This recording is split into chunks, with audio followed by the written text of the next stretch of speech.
নমস্কার, আমার চ্যানেলে আপনাদের সকলকে স্বাগত জানাই। চলে এসেছি একটা নতুন রেসিপি নিয়ে। আজকের রেসিপি হচ্ছে শুক্তুনি। শুক্তো নামটা সবার জানা, কিন্তু এই শুক্তুনিটা হচ্ছে করলা ছাড়া হয় আর এটাতে কুমড়ো লাগে। ঠিক আছে, তো দেখুন শুক্তুনি আমি কিভাবে রান্না করছি। ফার্স্টে তেল গরম করে নিয়ে বড়িগুলো ভালো করে ভেঙে ভেজে নিলাম। এরপর বড়িগুলো ভাজা হয়ে গেলে তুলে রাখলাম। এবার দিয়ে দিলাম আলুগুলো লম্বা লম্বা করে কেটে নিয়েছি। এবার আলুগুলো ভালো করে ভাজা হয়ে গেলে আমরা আলুগুলোকে একটা অন্য জায়গায় তুলে নেব। আমি যেটাতে বড়ি রেখেছি, বড়ি ভাজাগুলো সেটাতেই তুলে নিলাম আলুগুলো।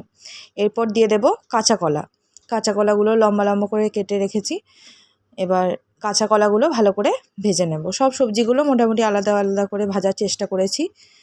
এবার কাঁচা কলাগুলো ভালো করে ভাজা হয়ে গেলে কাঁচা কলাগুলো আমরা একটা ওই বাটিতে তুলে রেখে দেব। এবার কাঁচা কলাগুলো ভাজা হয়ে গেল, দেখুন লাল লাল হয়ে গেছে একটু। এবার কাঁচা কলাগুলো তুলে নিচ্ছি। এরপর দিয়ে দেব আমরা কুমড়ো। বেশ খানিকটাই কুমড়ো নিয়েছি আমরা। এখানে আমরা 3-4 জনের মতো শুক্তোটা রান্না করছি। দেখুন কুমড়ো এখানে 2 রকমের কুমড়ো কেন হয়ে গেছে, এটা সাদা কুমড়ো আছে, লাল কুমড়ো আছে। সাদা কুমড়োটা বেশি ছিল না, তাই লাল কুমড়োটা দিয়েছি। আর ওটা আলু নয় কিন্তু, হ্যাঁ, আলু ভেবে ভুল করবেন না কেউ। ওটা সাদা কুমড়ো আর লাল কুমড়োটা। এরপর কুমড়োটা ভালো করে ভেজে নেব আমরা। একটুখানি যখন ভাজা ভাজা হয়ে আসবে তার সাথে অ্যাড করে দেবো আমরা বেগুনগুলো কেটে রেখে দেওয়া ছিল। তার সাথে অ্যাড করে নেব সজনে ডাঁটা। ঠিক আছে, এবার এটা ভালো করে কষে নেব। সজনে ডাঁটা, কুমড়ো আর বেগুনগুলো ভালো করে যখন কষা হয়ে যাবে তখন এগুলোকে ওই বাটিতে তুলে নেব। এখানে দেখুন এগুলো ভাজা হয়ে গেছে, এবার তুলে রেখে দিই। এরপর ওই কড়াইতে দিয়ে দেবো অল্প সামান্য পরিমাণে তেল গরম হয়ে গেলে একটা শুকনো লঙ্কা ফাটিয়ে দিয়ে দেব। আর দিয়ে দেব গোটা 5 ফোড়ন, আর আগে থেকে পেস্ট করে রাখা আদা, জিরে, গোটা ধনিয়া, মৌরি আর শুকনো লঙ্কা ভালো করে পেস্ট করে আমি এটাকে এখানে অ্যাড করে দিলাম।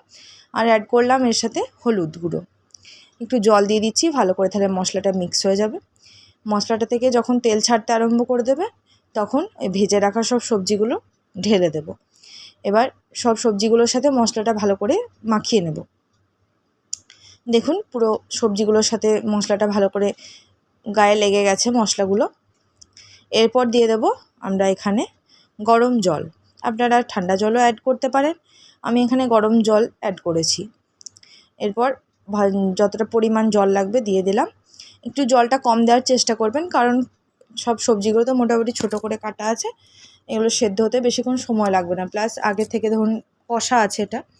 এরপর সামান্য না, এখানে পরিমাণ মতো নুন দিয়ে দেবেন। এরপর দিয়ে দেবেন সেদ্ধ হয়ে যাওয়ার পর এখানে চিনি অ্যাড করবেন।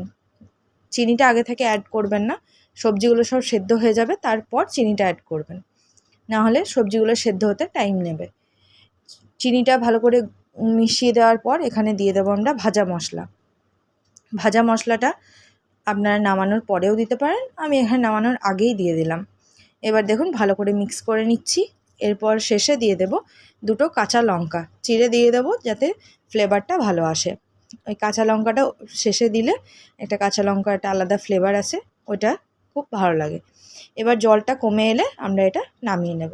হয়ে গেল আমাদের শুক্তোনি রান্না।